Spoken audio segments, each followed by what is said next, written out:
29th chapter, and it deals with the Timtum Halev, the blockage of the heart which can exist by the Beinoni, and as well difficult for him l'kadesh et atzmo b'mutar loi. It's difficult for him to sanctify himself in this which is permissible, which is based on a pasuk in the Torah. One has to sanctify himself even in this which halachically, categorically is permissible.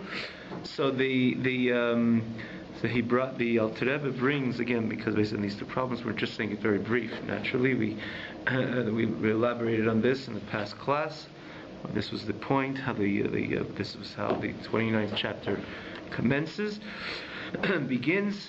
For that matter, I want to tell everybody that we did actually update the TanyaOnline.com website.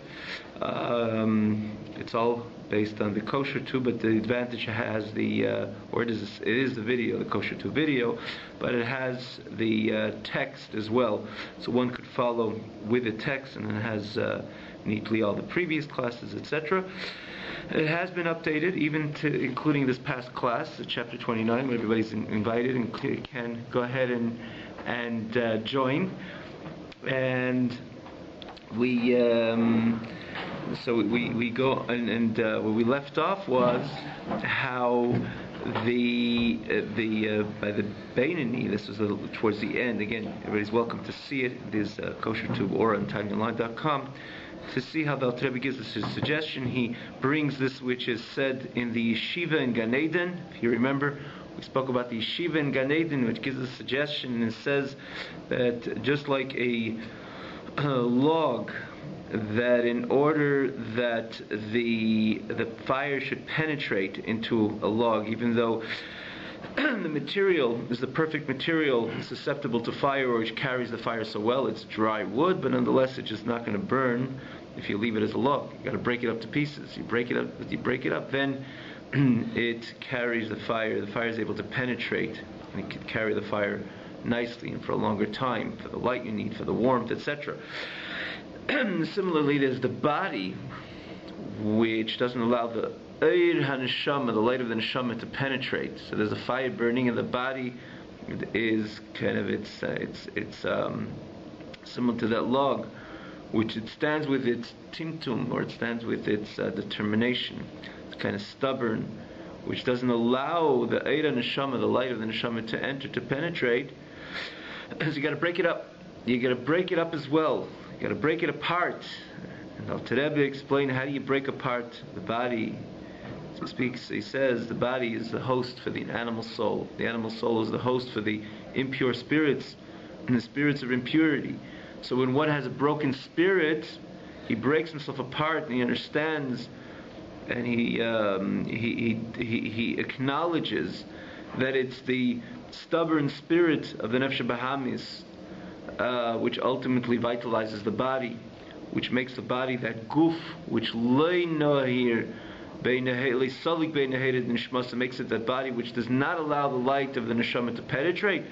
How you break it apart is similar to the log.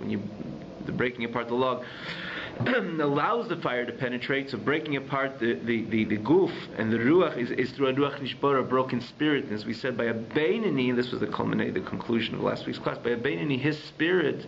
You say breaking his spirit, you're dealing with the spirit of Sitrach, you're dealing with the spirit of the impure force, because by a Beinoni, that's who he is. By a Beinoni, that's who he is, and we'll understand it by this which the Alter Rebbe over here contrasts the Beinoni to the Tzaddik. So we'll understand it by the Tzaddik. We mentioned again, we jumped a little bit last week, just not with the text, but with the message which the Alter Rebbe gives subsequently, which we're going to look forward learning this with the text, which this is the beginning of this week's class, how the Alter Rebbe contrasts the Beinoni with the Tzaddik. That gives us understanding of what's really happening by the Beinoni. Well, what is when you say a ruach, a spirit of the Beinoni, really is the spirit of the Nefesh Bahamis, of the animal soul, because by a Tzaddik, everything about him is godly, for he transformed anything which was not aligned with godliness, with his godly soul, to be aligned with his godly soul. Everything by the tzaddik the enemy becomes 100% an ally. The body, the animal soul, everything is transformed. As the Mishnah tells us that it's about transforming the Yitzhahara. When it comes to Beinani, in certain periods of the day that the Beinani can, as we said, when he davens, these moments of important spiritual ecstasy, if you will, which is again primarily when a Yid davens, a Beinani davens, but he has his Yitzhahara is fully intact. By a Beinani is Yitzhahara, which is again basically all of us, the Yitzhahara is fully intact. So by a tzat, so therefore when we speak about a broken spirit which breaks apart the guf, or the gufnis, the bodily ness, if you will, of the Beinani, the guf which does not allow the Eira Neshama, the light of Neshama to penetrate, breaking. When you say Ruach Nishbara, again this is a quote from the famous Tehillim, Psalms 51, about the spirit, the broken spirit, that is by the Beinani the Sitra Achra, which means that is by the Beinani the impure force, which resides overtly in the system of the Beinani. As we said, he doesn't sin, he never sins, but nonetheless he always has the temptation to sin, for he has a full Yitzhahara, and his Yitzhahara, his animal soul are fully intact. So when you're dealing about the bitush, the breaking apart, the crushing or the humiliating and the humbling, the guf, the body, which comes through a ruach nishbara with a broken spirit, which we mentioned again, the uniqueness of the Alter Rebbe's doctrine, not, God forbid, physically breaking the body which hosts the nefesh b'ham, which is the primary host of the animal soul, or as the animal soul vitalizes the body, as it was other doctrines, physically mortifying the body. Alter Rebbe's school of thought or doctrine was very much not that, but it was more of the message to understand what is really going on behind the scene, and to want to at least nivze be'einav, in other words, to understand, to be shameful and even nimas, disgusted in his own eyes, because he knows what's behind that haughtiness or that chutzpah, that audacity of the Yitzhahara, of the nefesh bahamis. It's all about chutzpah. So he has this leiv nishbar v'nitke, this broken heart and this broken spirit. But again, Alter Rebbe makes it very clear, it's not a broken spirit of a godly soul, because you need not to break a spirit of a godly soul. The spirit of a godly soul you got to build, not break. But when you say that the Beinani has this broken heart or broken spirit, is because his spirit is primarily animal spirit, because that's where the Beinani is. And again, we'll understand it clearer as the Alter Rebbe contrasts the Beinani to the Tzaddik. So al nefesh alikis, when it comes to the godly soul by a Beinani, it says neshama shenasata b'taheirahi, the neshama that you gave in me is pure. Now this is something which we say every single day, right? We say every single day in the morning brachas, Baruch atah Adonai Eloheinu melech haolam shakel niya bidvari. So we say every single day in davening, in brachas, in the morning blessings, God,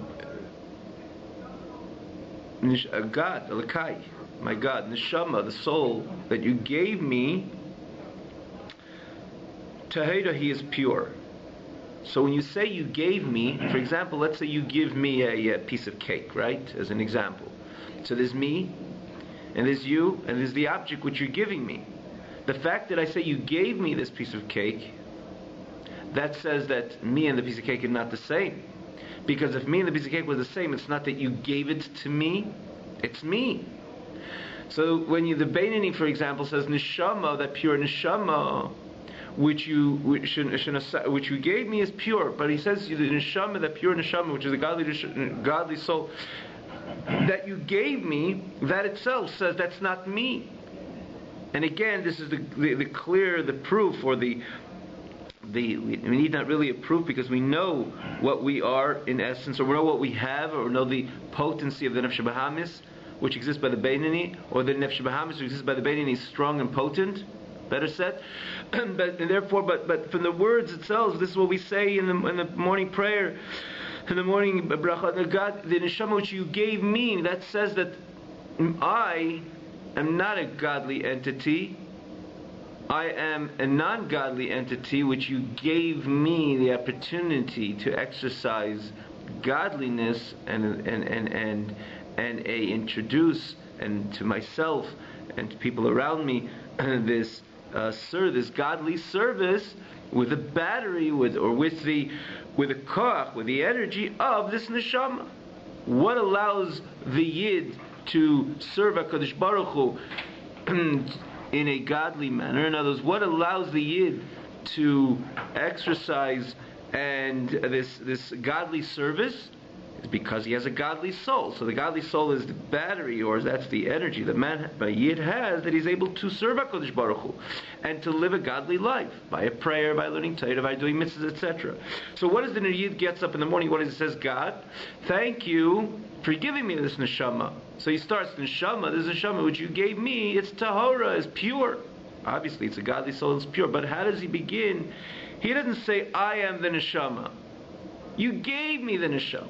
That itself says there is a me which is separate from that neshama. What does that mean? It can't be I am also a godly entity, so then what do I need a neshama for? So that itself is a great proof that by the Beinoni, which is again this level which we all are demanded to strive to, is on its own a non-godly entity. And this non-godly entity, as he gets up in the morning, he says, God, thank you for giving me the neshama. For that matter, the neshama really remains by Yid from the moment he's born to the end of times, to the end of his days, or for all time, as we enter into Yemei Mashiach. But we know when the person wakes up in the morning, the God. Why do we say it every day in the morning? We should have said it once when we were born. I mean, we can't speak when we're born, but let's say the first time, or let's say we become bar mitzvah. That's actually when the godly soul formally positions itself within the person. Why do we say it every day?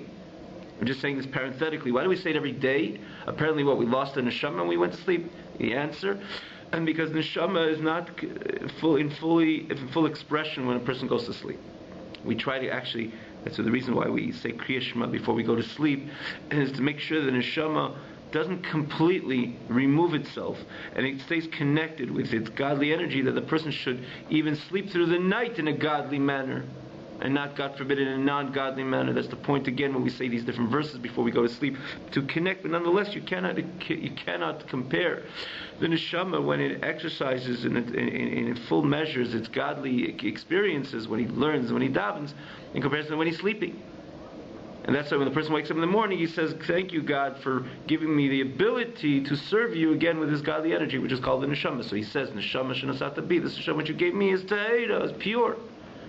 You gave it to me, and so on and so forth, and I thank you for it. But what Alter Rebbe is getting over here, that itself is the greatest proof that the Beinoni himself, separating the neshama, which he's thanking God for, is not godly, is very animalistic, is very much nefesh bahamis, it's very much all about the animal soul. And therefore, when we speak about a broken spirit, which is so healthy, to allow the Eira Neshama, the light of the Neshama, to penetrate, the broken spirit is the spirit of the animal soul, because that's who primarily the Beinoni is. So we continue in the text of Anef Shalikis Shabbai, in his godly soul, Nema, he says, Neshama Shinasata Bi Tahira, the Neshama which you gave me is pure. When you say Shinasata Bi, you gave it to me, that itself tells you, Michlal, Nisata Bi Daik, in other words, you see the emphasis over here, is that you gave it to me. Michlal, this is the greatest proof, Shahada Matzne, Einenu Aneshama Tahira, the man himself is not that godly soul, to the exclusion of by tzaddikim. Kim by tzaddikim, shebehem alehevich. When it comes to the righteous people, righteous means righteous people, meaning saying that it's a level of tzaddikim which the Alter Rebbe describes the tzaddik, which the individual which carries the term of the tzaddik justifiably. In other words, based on not just some people say he's a tzaddik, someone who's a tzaddik, the way the Alter Rebbe describes a tzaddik, which is the true halachic category, or the true category of a tzaddik, someone who transformed his animal soul, his Yetzer Hara, to God. It becomes like the lashon of the Zohar. It becomes Yetzer Tov mamash. His Yetzer Hara becomes mamash like a Yetzer Tov. His animal soul is completely transformed and becomes a complete vehicle to the godly reality. And therefore, by a tzaddik, when you look at the tzaddik, everything about him is godliness. And when it comes to his body, that's guf basar badam. his consciousness, everything about him is a godly reality. His body is something which needs to be acknowledged, which is so diametrically opposite than by the Beinoni. The Beinoni gets up in the morning, it's I am, it's my body, my animal soul, and everything which is not necessarily aligned with God and godliness, and I thank you, God, that you gave me a neshama, you gave me a godly soul. So there's me, and then there's the godly soul which I introduce into me. But the tzaddik is just the opposite. Everything about the tzaddik is about godliness. And he deals with his body. Oh, there's a body right there which is flesh and blood. Do we look at ourselves, we're alive, Baruch Hashem, well, as just, this is what am I touching? I'm touching that flesh and blood. No, and it's myself. I identify my body as part of who I am. And again, when I speak about the neshama, I thank the neshama that God allows or created the Jew. The neshama enters into the body in order to execute or exercise this godly conduct and godly experiences throughout the day through learning, davening, and so on. But who am I? I am. Who am I? I am. This is who I'm. My body is me. My animal soul is me. By the tzaddik is what just the opposite.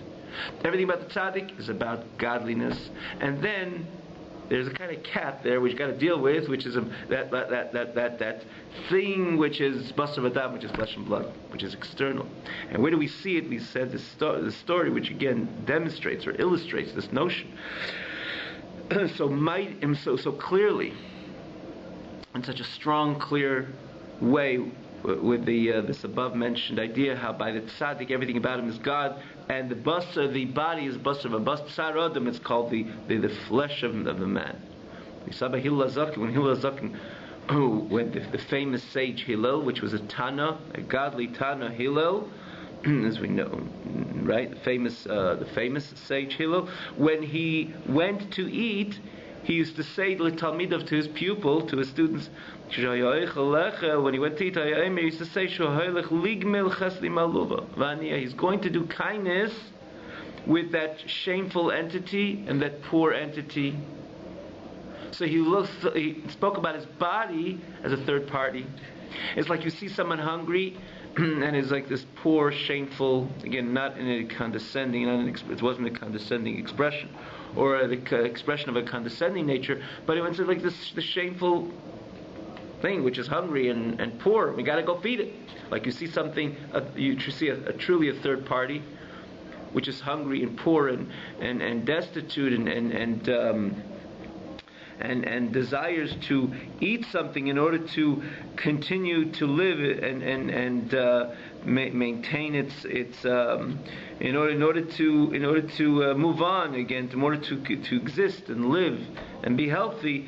So it before it eats, it is aniyah. It's poor. Means to say it's desperate to eat, and it's desperate to just move on and live because it's hungry. So it's shameful. It's poor. And namely it's ta'ev. It's destitute to continue to live. So what do? You take a cookie or a piece of cake and you say, here, connect body and soul in order for you to continue to live. So the Gemara tells us when Hillel went to eat, he told his students that he's going to do kindness with this shameful and poor entity. Who was he talking about? Not a third party, physically a third party. He was talking about his own body. Why in the world did he talk about his own body as a third party? Because his body was a third party. It was a different party.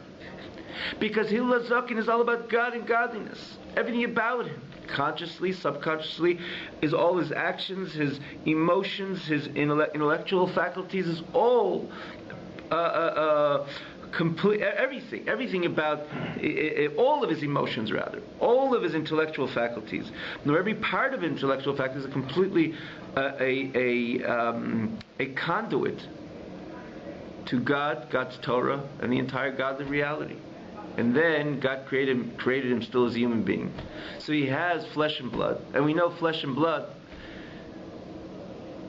in order to exist, they need to eat. You can't ignore the needs of the body, because in the end of the day, the body, the makeup of the body is that it's dependent on actual food. So you got to feed the body. So when Hillel Zaken is going to eat his meal, he's saying, oh, he tells the students that he's going to deal with that shameful and poor entity, which is ultimately his body. What about who? Because who was Hillel Zaken? Hillel Zaken was all about godliness. In contrast to the Bain, and he says, because the Hillel Zaken, his bodily needs were alien. His body was alien entity by him. Therefore, he said, he's doing kindness with that body, and the fact that he is feeding that body, because Hillel himself, which again, Hillel and as well other true tzaddikim, it's all about the godly soul. Because the godly soul is the only energy which is which vitalizes his body and his flesh, because that evil which was in his lively soul, which is originally was in Nefesh Bahamis, the animal soul, which is invested in Bemlubeshes Bedami Upsari, which is invested in his blood and his flesh, which the Alter Rebbe establishes in the very first chapter, based on the famous pasuk Kinevesh Habasar Bedamhi. It's the animal soul which ultimately vitalizes the person.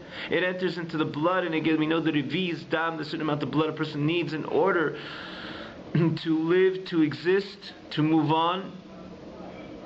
So it's the animal soul which invests in the blood, and the blood ultimately physically, the blood is the container which contains the animal soul, which ultimately vitalizes the entire person's body. And therefore, when a person has to eat, again, what happens to the food? It becomes dam ubasar gibsar, it becomes the person's blood, and that's why he's able to live. Like it says again, kinefesh habasar b'dami. So that's the way it was initially, even by Hillel.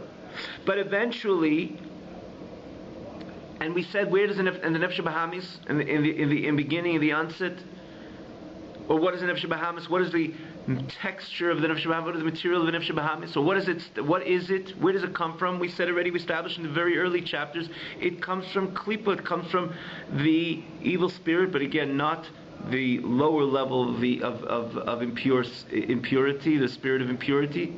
But it comes from the neutral. We said klipas nega. One is everybody is easy welcome to see it in the previous chapters where he describes where does the energy of the animal soul come from. It doesn't come from the lower level of impurity. It comes from the neutral level of impurity. But impure, it still remains, or it's impure. With impurity, it's still connected to. But yet, by a tzaddik, that animal, this evil, which even the subtle evil, or this evil which is associated with klipas nega, the neutral klipa, which is invested in the Nefesh Bahamis in the very beginning, and the onset, which is invested in the animal soul, which is Mulubeshes, which is invested in the blood and flesh of the human being, by a tzaddik, all that was transformed l'teiv, it was transformed to good. So everything about it, the tzaddik, from A to Z, is about the Nefesh Elikis, about the godly soul. And everything, everything was consumed in the Kedusha, in the sanctity of the Nefesh Elikis Mamash, but tzaddikim, into the sanctity of the godly soul, by tzaddikim, precisely by the tzaddikim, which is not common, the whole notion of tzaddik, especially with Alter Rebbe explains the tzaddik. The way to know exactly where the Nefesh Bahamis connection, where the Nefesh Bahamis comes from. We just mentioned, we could look in the previous chapters. I'm just going to say that it's to want to exactly find it. It is in the very beginning of the 7th chapter. Alter Rebbe deals with the animal soul, and he says, what is the source of the Nefesh Bahamis? For that matter, again, this is one of the things the Alter Rebbe emphasized. The Nefesh Bahamis has the ability to be that's why it has the ability to be transformed to Kedusha, to holiness, because it does not come from the lower level of impurity. Because something would come from the lower level of impurity, one cannot transform into godliness. I'm going to eat a non-kosher piece of meat, and I'm going to make a bracha on it, and I'm going to utilize the energy which I receive from that non-kosher piece of meat to do a mitzvah. Without consuming that piece of meat, I'm tired. I'm not going to go feed somebody. I'm not going to go distribute something to a poor person. But now that I'm going to eat, I'm going to consume that non-kosher piece of meat, I'm gaining strength. Physically, I am gaining strength. And therefore, this gives me the strength to do a mitzvah. or this gives me the strength to go ahead and learn for the next 2 hours, you're not elevating the piece of meat. Quite on the contrary. You don't have the ability to elevate the piece of meat, because the meat is connected and anchored, intrinsically connected and well anchored into the spirit of impurity, the lower level of spirit of impurity, which cannot be transformed. It is too impure to be dealt with, therefore we have to stay away from it. When it comes to something non-kosher, we don't consume it or engage with it in order to transform it. We don't do that stuff. We stay away because God said that is well anchored in areas which you don't want to go. You're not allowed to go there, and therefore stay away from there. And therefore, stay away from that piece of meat, even though I know it can give me energy and I can learn Torah for the subsequent 2 hours, as an example, or do a favor for another 10 people. But we don't do that. Obviously, to the exclusion when it's dangerous, when one doesn't have any need, he's going to expire if he doesn't. But that's a separate issue. As opposed to a kosher piece of meat, I can, and we do eat a kosher piece of meat in order to gain the strength, in order to go ahead and learn Torah for the next 2 hours. As an example, giving meat, it's an apple, it's an orange, it's a piece of bread. It's not wholly before I engage with it. Where does it come from? Where is the energy of a kosher piece of meat? You cannot say it's like a pair of tefillin or it's like a sefer Torah, which is anchored in the world of purity, holiness, divinity. Where does the neutral piece, or where does the piece of bread, which is a kosher piece of bread or a kosher piece of meat or an apple and orange, where is that? What is the source to that? Where does that receive its energy from? That receives its energy from klipas noga, which is the neutral klipa. Again, we're just repeating a little bit. You can see it in the previous chapters, in the chapter of 7, the beginning of 7, and in that area, among those chapters, which again, you're more than welcome to see it, as it's clear in the above-mentioned website. But the Alter Rebbe says there, just like when you're dealing with a kosher piece of meat, which is neutral, you can do, because you can take the kosher piece of meat and bring it down to the world, to the lower level of impurity as well. We gave the example then that somebody who's tired, he's not going to talk Lashon Hara, but now that he took the piece of meat and he even made a bracha on it, especially if he doesn't make a bracha, but even makes a bracha on it, now he feels good, so he can speak Lashon Hara. What did he do? He took something neutral and brought it down to a lower level of impurity. And that's the point of Klipas Nega. Klipas Nega is such a type of klippa that it can go both ways.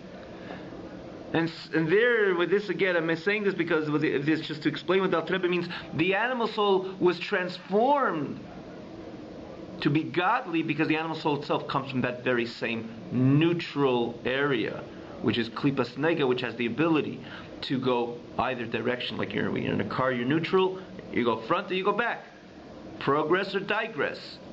Similarly, that a person could take his animal soul and become more and more animalistic, indulge in animalistic pleasures, and at that point he can and he probably will even cross the line from the green line, which is the world of permissibility, to the red line, which is the world of this which is prohibited, because he took his animal soul, which also comes from a neutral area, Klipas Nega, and he digressed. He indulges in the animalistic. And again, that can cross into the line of sin. Usually it does. When a person just without, you're driving quick and in the wrong area, you probably cross into areas which you're not supposed to be. Like according to halach, you're not supposed to be there. But the same yid could do just the opposite. That's the beauty of the message of Torah v'ahavtas Hashem l'kecha b'chol levavcha, that you can take the Yetzer Hara, and in this case, I've explained so beautifully about it, you can take the nefesh habahamis, this animal soul, and transform it. That the animal soul could be an ally to the godly soul, and more so to be completely consumed into the holiness of nefesh halikis, because that's the beauty of neutrality. It can go both ways, just like the kosher piece of meat. You could utilize it for something which is evil, or you could utilize it, elevate it, and make it a vehicle for something which brought you to do something good, again in the context of prayer, learning Torah, doing a kind deed. Alter Rebbe says the piece of meat itself becomes like a holy sacrifice. It becomes a godly reality. The kosher piece of meat, which till 2 minutes ago was just neutral, but if I made a bracha on it and I ate it l'shem shamayim, for the sake of heaven, and I follow through with this heavenly sake, I learn Torah, I do a mitzvah, I pray, and so on. So the piece of meat, not only I'm elevated, the piece of meat becomes ka'ela, ka'karban, becomes like a holy sacrifice. And similarly, and this is the reason why we say, we're just repeating this over here, because similarly the whole nefesh bahamis. The animal soul, because of its neutrality, where it comes from, the same area of klipas nega, which is the higher, in other words, this level of impurity, which is still redeemable, or I wouldn't say the word redeemable, has the ability, it's still neutral, to use a precise word, has the ability to be completely elevated, just like it can digress, it can go backwards again, express itself with its natural animalistic and crass and perhaps some gross desires. Because it's an animal soul, it could be ultimately transformed like any animal. It could be a wild animal, but it could be a domestic animal, and an animal which just serves the purpose, serves its master, and it contributes to its master's calm and tranquility. So the animal becomes part of the plant. And similarly, the nefesh bahamis, because it comes from klipas nega, has the ability to be completely transformed. It can not only be a vehicle to the godly reality, but it says v'nichlal, we can be consumed into the holiness of the nefesh elikis mamash. But where is that? By who is that? 24/7. Through entire life, the animal soul is never, not only doesn't express itself animalistically, but is completely a conduit, or be completely consumed into the sanctity of the godly soul. That's only by a tzaddik. Only by a tzaddik. Who could you say everything about him is godly? You know people like that? It's a rarity. Which again, we should never just use the term tzaddiks lightly. Tzaddik is a very, very unique, special reality, or a unique, special term, unique, special Jew. But the Beinani, which is also very special, because Yehudim must have never sinned and never will sin. But yet, what is the makeup of the Beinani? The makeup of the Beinani, his animal soul is very much intact. That's why he's still a Beinani. He's not a tzaddik. Very much intact. He didn't make no dent on his animal soul. He doesn't sin, he never gives in. Again, we don't have to repeat all these important concepts. We learn time and again, and we chew this over so many times. He never gives in. He never sins even once. He never allows the animal soul to express itself in its thought, speech, and action, because once he does that, if he violates, in other words, he enters into areas where Hashem says, do not do, speak, or think, then he's a Rosh, he's no more a Beinani. So the Beinani never sins and never will sin, but one thing is clear, he has a lust, he has a covet to sin, he has a Beinani, he has a Nefesh bahamis, he still has an animal soul, and his animal soul is very much intact. So when the Beinani, going back to the Alter Rebbe's message, when the Beinani has the problem that his heart is verstopft, in other words, there's a blockage, he becomes like that log, what doesn't allow the fire to penetrate into his conscious reality, or in his emotional reality, which this is part of the service of the Beinani, periodically become emotional with the divine, emotional with God, means to say that in his relationship with God, means to say that the godly soul penetrates deeply into his mitziut, into his reality. The problem becomes like thick and thickened, and it does, and the Eir and the light of the Neshama does not penetrate. So this is what the Mesifta, the Rosh Hashiva Gan Eden says. It compares it to a log. The log is the perfect material for fire, but if it's a log, and then it's not broken up to pieces, the fire is not going to penetrate. Try to light a log. It's not going to work. Material is good, but it's just too stiff and too solid together, too stubborn. And then the same thing when the body demonstrates that stubbornness, which is associated with the chutzpah, with the audacious presentation of the impure spirit, which is again, which the Nefesh bahamis himself is that host for that impure spirit, which the body is hosting the animal soul, which the animal soul is the vital energy which vitalizes the body. And you have that thickness, that timtum, that blockage which does not let the Eir and Neshama, the light of the Neshama, to filter and to penetrate. You got to break it. And how do you break it? Through a broken spirit, a broken heart, and a broken spirit. But who is the spirit of this individual? What is the spirit of the individual? It's not the godly spirit. It is the animal spirit. Because the Beinani, everything about the Beinani is his Nefesh bahamis, is his animal. So in order to break apart, to loosen the guf, or the Nefesh bahamis from its crassness, it takes a broken heart and a broken spirit, and one being shamed in his eyes, again with the expression of the Alter Rebbe in the last week's class, which again that breaks apart the animal soul and the guf. But again, why is it through the Lev Nishbar, through the broken heart and the broken spirit? Because the spirit of the Beinoni is the animal soul. It's not the godly soul, in contrast to the tzaddik. And we'll finish up just a few words over here. Ava Beinoni. By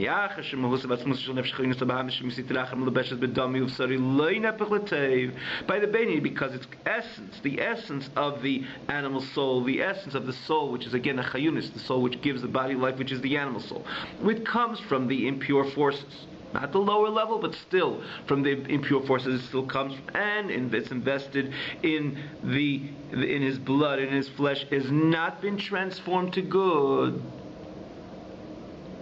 Similar to like the tzaddik, which has transformed to Tevin Kedusha, to good and holiness. In this case, by the Beinoni, has not transformed to the good. Harihi Adam Atzmai. So that is who the person is. This is who he is.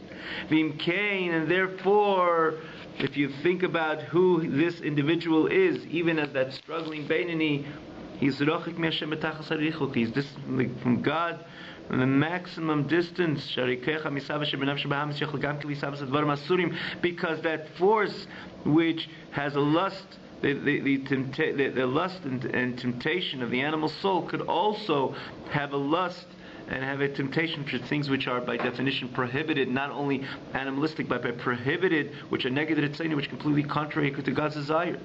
And Alter Rebbe is going to say over here, even, just a quick moment, even he doesn't plan to do it, to God forbid, go ahead and execute these temptations, because once he does it, he's no more Beinoni, he's a Rasha, and we're dealing with a Beinoni which never crosses the line, but the fact that he still has an Nefesh Bahamis, which has a temptation to do so, so who is he? He is somebody which is, by definition, distant, Rachik Mi'Hashem, distant from God. Again, his makeup, God appreciates his service, but who is he?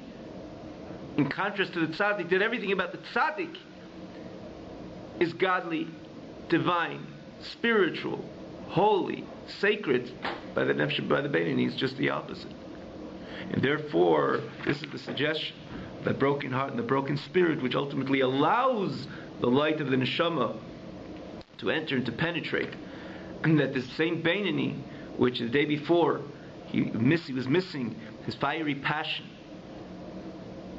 in his pursuit to godliness, that the Eir Neshama, the light of the Neshama, should penetrate as a result of his broken spirit and broken heart and all the other l'sheinis expressions of the Alter Rebbe, which we learned in the previous class, that allows the Eir Neshama, the light of the Neshama, to enter, and that he again regains that emotional, or that ability to express his connection and a connection to the Almighty in an emotional level, and a passionate level, and a fiery passionate level, which again deals with the other issue and the other problem, that he doesn't as a result give in to his temptations, and he's able to to sanctify himself in the permissible, based on the pasuk which we mentioned the other week. Again, this is all based on that famous pasuk, that God demands that we live a sanctified life. And again, sanctified life is primarily the term, or the pasuk is primarily dealing with this which is by definition permissible. And that takes care of that, because if there's a fire burning, if the Eir Neshama, the light of the Neshama, is allowed to penetrate, allowed to express itself in the heart of this individual, even this Beinoni, obviously this allows him, lifts him to a level that it becomes easy for him not to be indulgent in things which are animalistic, and to fulfill this pasuk which says, "V'skadishim bisim kadeshim," sanctify yourself accordingly. Go ahead. So Beinoni never sins, but never elevates. Never what? Elevates himself. Never sins, but is never transformed to a godly entity. And he could live all his life like that. And to be, say, so at what point does a tzaddik become a tzaddik? If the Beinoni cannot completely transform his whole reality again, periodically can. A good davening, we spoke about it then, and Alter Rebbe mentions that there are certain times during the day, or during his life, or during the year, that the Beinoni could be kind of on a similar level to the tzaddik, at least a momentary experience, but on the overall, he doesn't have the ability to cancel his Yetzer Hara and to completely obliterate his Yetzer Hara, his animal soul. Like you say, his animal soul is completely intact. He cannot become this godly reality similar to the tzaddik. The question is, at what point does a tzaddik become a tzaddik? If he can't do it, if the average person is meant to be the Beinani, again, this is what he has the access, he has the accessibility, is just to be the Beinani. So at what point could a person become a tzaddik? Answer, it's not that you're doing it, because you cannot become a tzaddik on your own. It's when this God, for whatever reason he has, decides to upgrade you to the tzaddik. And Alter Rebbe uses later the expression that it's similar to a kayin. He brings it again, it's mentioned a number of places, that the term Avedas Maton Etin is Kuhunaschem, that the whole idea, just like a kohen is a present, it's a gift, one cannot on his own achieve or attain the level of a kohen. Similarly, one cannot achieve and attain the level of a tzaddik. It's God decides to give you that gift to upgrade you from a Beinani to a tzaddik. Now, who does God decide to upgrade? Well, that's his business.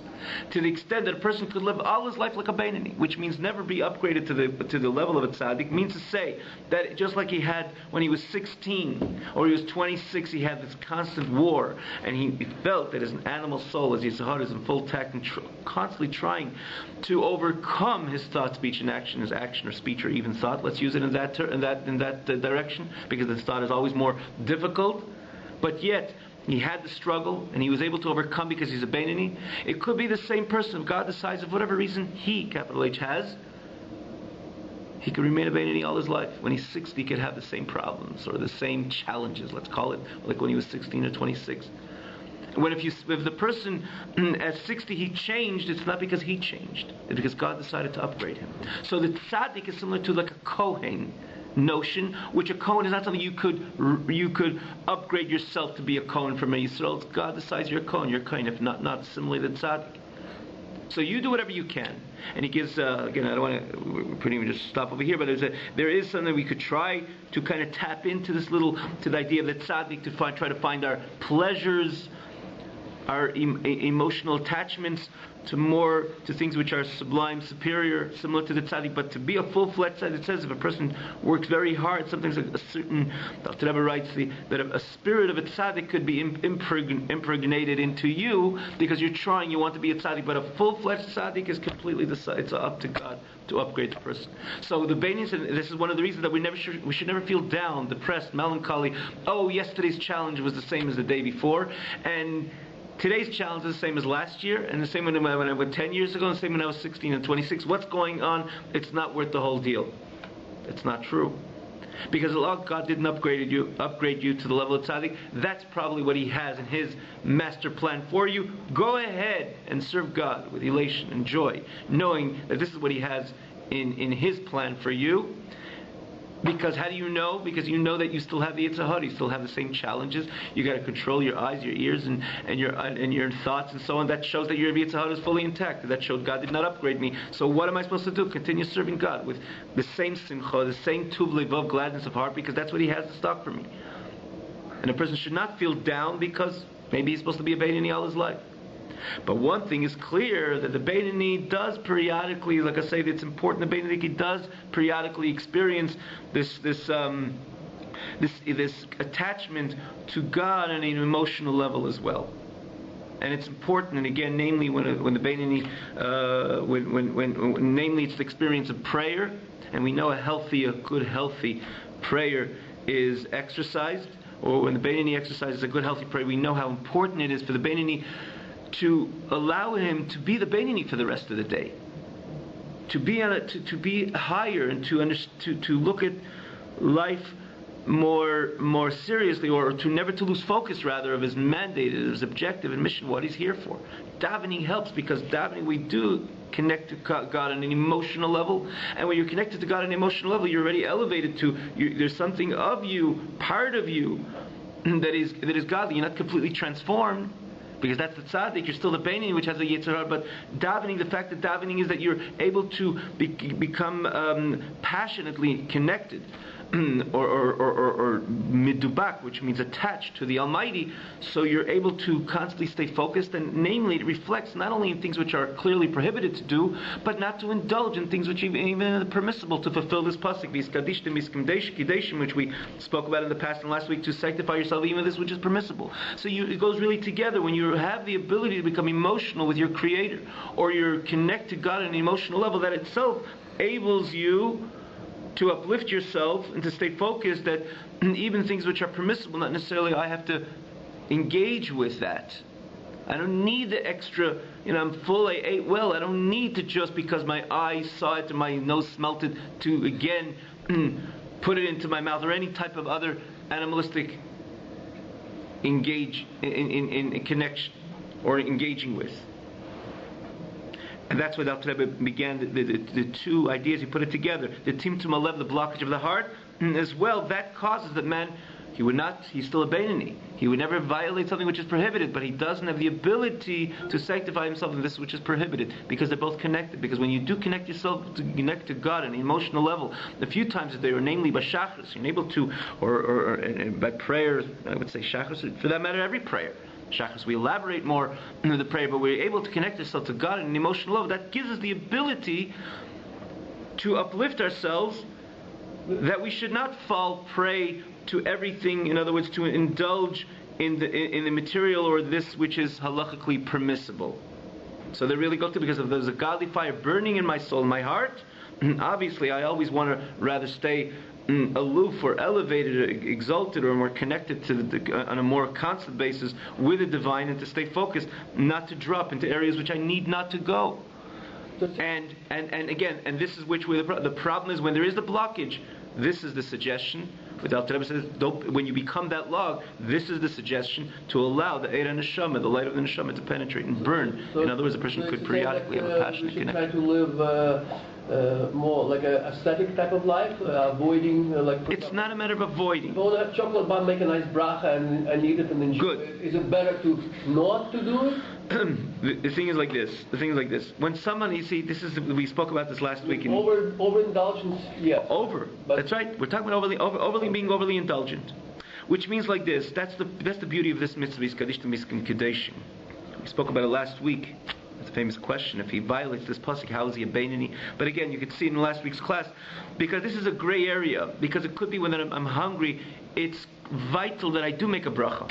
And I do eat it, because if I have to learn the next 2 hours and I have to understand every piece of Gemara and every Rashi and every Tosfos or whatever I'm learning, or I have to have enough energy to carry this bag to 10 of my friends, as an example, so I must make the bracha, I must eat it. And not only that, that piece of cake is becoming like a sacrifice, like we just said, because the piece of cake is receiving its energy from the neutral, the klippus nega, and I can elevate it. To be eaten by right, and I can make a bracha and eat it. But what if I sat down, I had a good sandwich, and I had a piece of cake also, and I'm feeling good because I wanted a piece of cake just because I feel that the sandwiches puts me down, but a good piece of cake with coffee makes me good. That's how nature people have. They take a little pipe or a cigar. I'm not going to. It's just a certain. I feel complete. I can go out and do what I have to do. Let's say a person needs it. Not everybody's the same. Because it could be, it's a gray area not only between two people. Sometimes myself, sometimes I need it, sometimes I don't. But let's say I did all that, and all of a sudden, my eye catches in the corner of my eye. There's another something which could contribute to my good feeling. In other words, you look at the animal, it's not necessarily all does bad things, but whatever contributes to its comfort, that's what it does. Look at the life of the animal. Whatever contributes to the comfort, that's what it does. So this is something which, again, I'll appreciate. My body will appreciate. My animal soul will appreciate it. Will appreciate it. Okay. And it indeed will. Yeah. It will indeed will appreciate it, because it's tasty. It has a good flavor. But I'm full and I was complete, and I had my piece of cake, and I had my coffee as well, and I'm all good. But my eye caught something, for example. I have to have when I go ahead and take it. It seems inappropriate, and it is inappropriate, because that's what it is to sanctify yourself. The animal, that's what this is a clear, overly animalistic expression. I'm full. I have my cake and I have my coffee. You got onto the phone, right? I have my cake and I got my coffee, and I'm full. I feel good. that my eyes catch something else. That chocolate. What do you need it for? You don't need it. If you fall, then And that just comes extra. That's where Taita says, sanctify yourself. Don't be the animal. okay. In other words, so therefore, it's something that the same piece of cake, when I'm hungry and I have to do some good stuff, I need the energy to do some good stuff, or a mitzvah, or learn Torah. So Torah says, eat it, make a bracha on it, elevate it. But we're dealing with something that it's a matter of being overly indulgent, allowing the animalistic animal soul within me to be more, or to demonstrate its animalistic pleasures and desires just for the sake of being an animal, if you will. Excuse me, by boldness. That Torah says you shouldn't. That's the meaning of the pasuk V'skadishtem v'sim kadesh. Be sanctified. Live your life a little and a little higher. Be a little more elevated. How do you do that? You got to allow that the light of the neshama should penetrate within you. There shouldn't be that blockage, or that helps you, that assists you. For example, a yid would exercise as a healthy davening. It means to say that the light of the neshama, literally, he became passionate with his creator. That itself, you finish davening, you're not looking to indulge yourself in something which is animalistic. On the contrary, you're able to stay focused. What I need, I need. And what I don't need, I don't need. Then I need not to go there. For overall, I have a mission and I have a mandate. I can't waste my time. I can't waste my energy. Namely, I can't bring myself down to areas which is purposeless.